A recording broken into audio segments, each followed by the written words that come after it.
స్తుతి పాడెదను.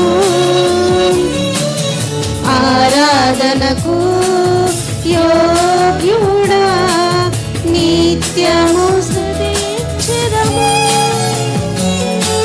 నీ మేలులను మరువకనే ఎల్లప్పుడు స్తుతి పాడెదను. చెప్తాం ఆరాధన.